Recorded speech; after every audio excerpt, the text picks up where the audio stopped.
Welcome to the Lowenstein-Sandler podcast series. Before we begin, please take a moment to subscribe to our podcast series at lowenstein.com/podcast or find us on Amazon Music, Apple Podcasts, Audible, iHeartRadio, Spotify, SoundCloud, or YouTube.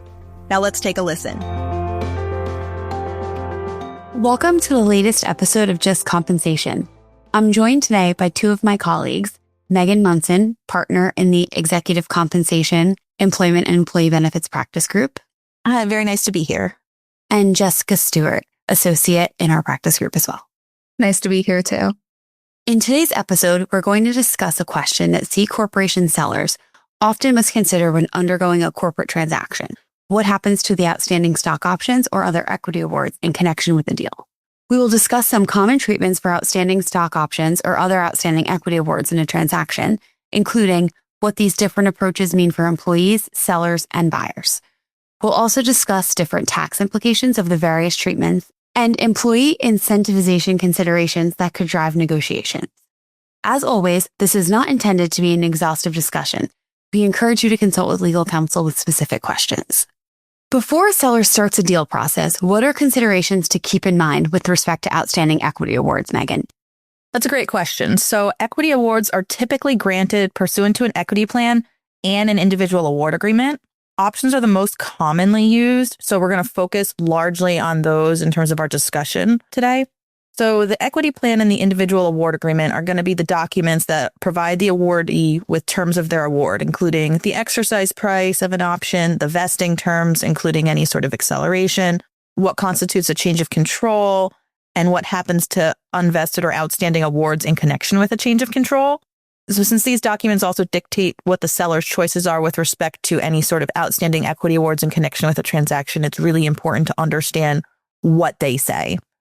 And the documents, usually the plan will enumerate the various choices that the company has in terms of how it's going to treat outstanding equity awards in connection with the sale. The documents can also give very broad discretion to the company to treat outstanding equity or in particular stock options however they see fit. So really, I think the biggest key takeaway is knowing what is or is not permitted under the plan documents going into a sale process to know what your alternatives are. Another thing to think about is depending upon what those documents say, whether or not you're going to need approval from equity holders in connection with the treatment of outstanding equity awards in a transaction is another important consideration. Now, that can have an impact on deal timing, especially if there's a large number of option holders and can be difficult or unwieldy to handle at the 11th hour in a deal. Something that we see come up fairly frequently is signing option cancellation agreements. That would typically require option holder consent. Or if you want to have an option holder agree to something that's not expressly permitted in a plan document or their award agreement, again, that's another situation where you would need their consent to approve of that treatment. So in general, also, when you're thinking about outstanding equity awards, it's important not to negotiate the treatment of that in a vacuum and think of it in the larger deal context, but also with the, call it, gatekeeping parameters of what the plan documents do or don't allow.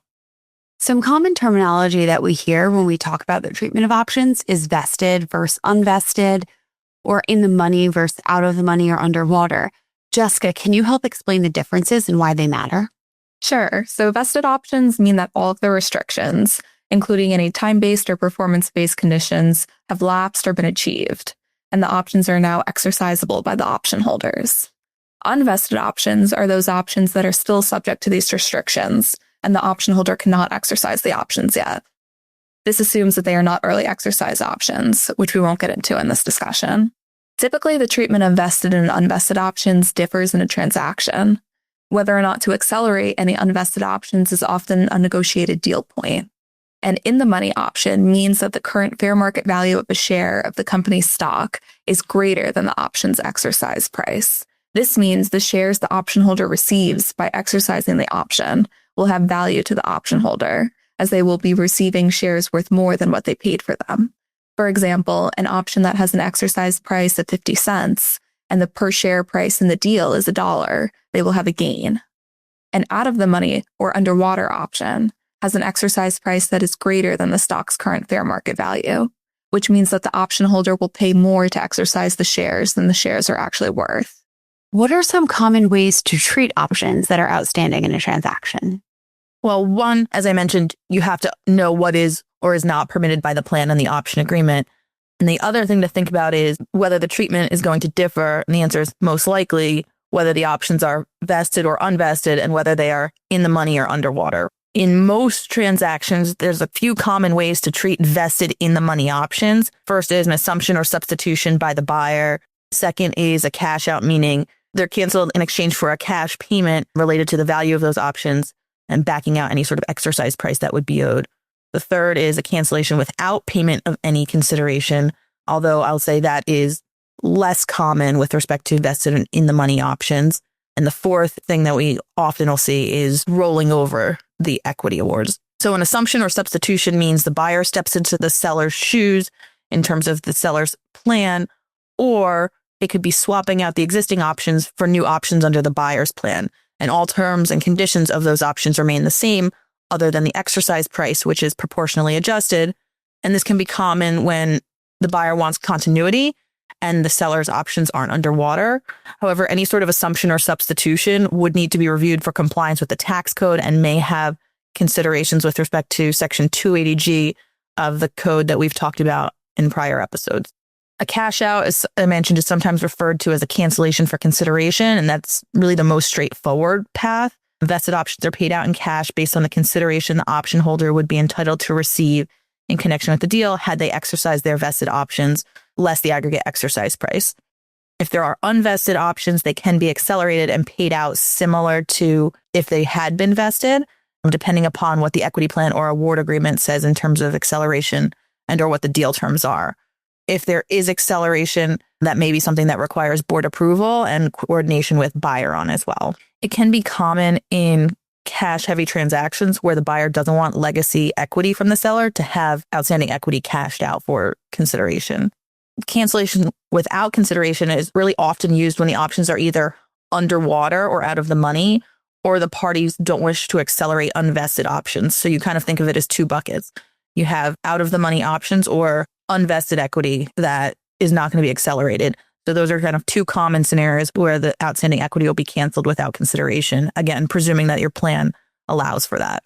In terms of a rollover, that involves option holders taking a portion of the sale proceeds that they would receive with respect to their vested equity and instead getting a portion of equity in the go-forward company. This comes up most frequently in private equity deals when just with respect to senior management as a means to incentivize those key employees to continue in employment with the buyer. Another thing to think about is you're kind of considering all of the alternatives in terms of how outstanding awards or options are treated is depending upon what path is taken, do you want to then terminate the existing equity plan, or a buyer may require termination of the plan, and understanding what those termination provisions and approvals would look like. Jessica, how are other awards like RSUs or restricted stock typically treated in transactions? RSUs are often treated similarly to options, meaning they can be cashed out, canceled, or rolled over. Restricted stock can likewise be treated like RSUs or options, but holders of vested restricted stock are often treated like common stockholders. Any Section 83B elections that a restricted stockholder may have made does not have an effect on the transactional treatment of restricted stock. As with options, the treatment of RSUs and restricted stock will depend on the terms of the applicable equity incentive plan and award agreements. But unlike options, RSUs and restricted stock are full value awards, meaning they don't have an exercise price. So they don't have the same considerations with respect to being in the money or out of the money. So deal mechanics and whether the deal is cash heavy may play a greater role in determining the treatment of RSUs and restricted stock. Can a seller unilaterally decide how to treat outstanding awards in a transaction? That's a great question, Taryn. I'll start with the overarching thing, again, that I've emphasized a few different times is understanding what the plan permits and whether the company has broad discretion in terms of how outstanding awards are treated. That said, many equity plans and award agreements prohibit a company from making adverse changes to an equity award after it's already been granted without the award recipient's consent. So if you're looking to do something that's above and beyond, again, the broad strokes discretion that the company has or may not have, depending on how the plan document's drafted, you may require consent from the award recipient. And one common thing that comes up often is that sellers ask equity holders to sign agreements canceling their outstanding equity award And consent is typically obtained for that, even if it's not required by the terms of the equity plan or award agreement, because you're often seeking a release of claims in connection with the cancellation. On that point, sellers should really be mindful of whether they have the right pursuant to the plan to require the equity holders to sign that document. And if not, do they need to provide some sort of additional consideration to option holders or equity holders to incentivize them to sign it and or to get a valid release of claims? These kind of cancellation agreements are often structured to not only provide the award recipients about information on how their outstanding awards are being treated in connection with the transaction, but also as an opportunity to get consent for that treatment to the extent that it's needed. And as I briefly touched on, that these cancellation agreements usually include certain key terms, one of which is a release of claims. It's often something that we would suggest or see in those documents. Also reps and warranties with respect to the outstanding awards, such as that the award recipient solely owns the equity. There's no liens, no undisclosed side agreements to really be sure that the equity will be canceled. They're able to agree to that free and clear. And those cancellation agreements will often also include just general information about tax withholding and reporting, and also reminding the equity holders to consult with their individual tax advisors for individual advice as well. Is whether the deal a stock deal or an asset deal important to decide how to treat outstanding awards? Absolutely. It's important to first look at the equity plan to see if the deal meets the definition of a change in control. A minority investment or a small asset sale might not necessarily trigger the plan's change in control obligations. In asset deals, if the company is not continuing in operation, employees may experience a termination of employment with the seller, which adds another layer of consideration regarding the treatment of equity awards. For example, the post-termination exercise period may start to run. Practically speaking, if employees continue to hold awards in a non-operational company, there would not be a benefit to exercise, and the seller may decide to terminate the plan. How does the difference between whether outstanding options are ISOs or NSOs impact how to treat outstanding equity in a transaction? Yeah, so that's a great question, Terrence. One item to consider is whether there could be a disqualifying disposition of ISOs, which occurs when shares that are acquired upon exercising an ISO are disposed of before satisfying the statutory holding periods, which are 2 years from the date of grant or less than 1 year from the date of exercise. So if an ISO holder exercises 1 month before closing and then sells the shares obtained upon exercise of that ISO in connection with the closing, there would be a disqualifying disposition, and those ISOs would lose their tax favorable treatment, meaning that a portion of the shares would be taxed at ordinary income rates instead of favorable capital gains treatment. Another item to consider is the ISO spread and exchange rule preservation rules. If an ISO is being assumed or substituted by the buyer or rolled over to the buyer, the spread with the seller, meaning the difference between the exercise price and the fair market value of the seller's stock, has to be identical to the spread of the buyer, meaning the difference between the exercise price and the FMV of the buyer stock. The tax regulations provide guidance on how to calculate the exchange ratio needed to ensure that the spread stays the same. But if the spread changes or additional benefits are given that weren't provided under the old equity plan, the assumption does not qualify under the ISO rules, and the assumption would be treated as a modification and ISO status can be lost. So it's really critical to make sure any assumption is done in a way that complies with the tax code. One other item to mention is to consider the ISO's terms. The terms of the ISO can't be modified, which at a high level is defined as any change in the terms that provides the ISO holder with additional benefits. So regardless of whether the ISO holder actually benefits from that change, it can become a rather elaborate and time-consuming inquiry to make sure that the ISO's terms with buyer are identical to the ISO terms with the seller to the extent that there are ISOs that are being assumed or substituted in connection with a transaction. Jessica, post-closing, can option holders participate in an earnout? Part of the deal negotiation will include discussing whether option holders should share in any earnouts. This can be a particularly important discussion when options are underwater but are being cashed out in the deal, essentially meaning that option holders get their options canceled in exchange for nothing. However, the parties could choose to treat the options like shares for purposes of earnout participation, allowing option holders to receive some value for their options. Determining how to treat outstanding equity awards in a transaction is often where compensation and company culture meet. The parties in a transaction will have to consider both the economics of the deal and the incentives to employees. Employers should also pay special attention to existing documentation of equity awards and the tax implications of the option treatment.